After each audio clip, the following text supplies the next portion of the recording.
分開，應要淡忘你，找到你伴侶，重能舊情景，我卻哭得出眼淚。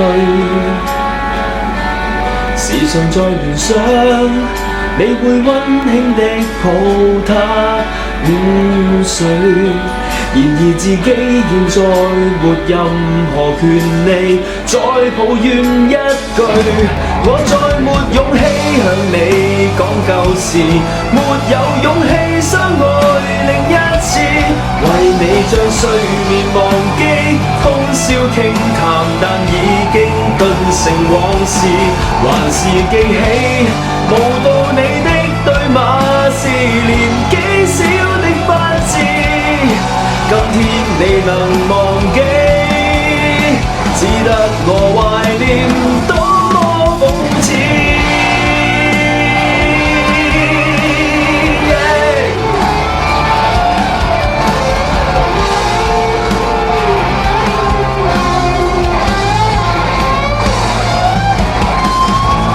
如何逃避這戀愛故事，仍然說得多細緻，重複的震撼餘震未停止。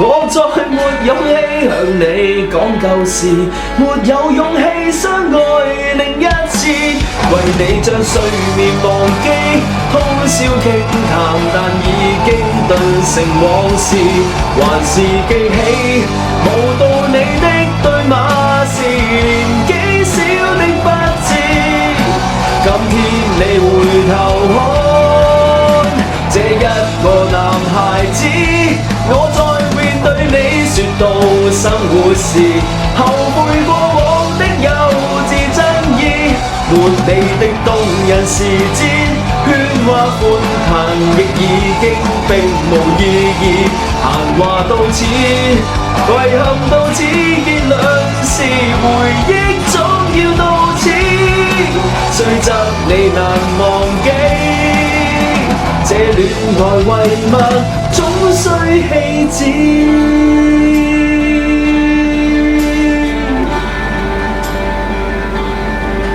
Yeah, yeah. Wow, wow, wow. 再好好過日子。Yeah.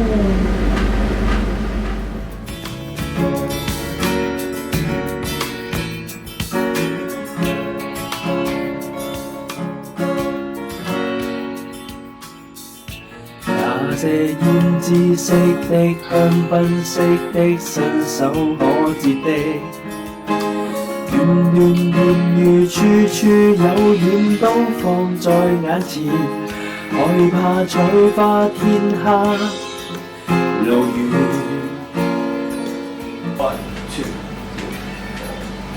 站在樹林內就如沒氧氣，再夕陽下寂寥吧，沒權利見你，早知高的山低的谷將你我。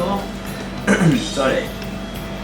站在樹林內就如沒氧氣，在夕陽下。站在樹林內就如沒氧氣。站在樹林內就如沒氧氣，在夕陽下。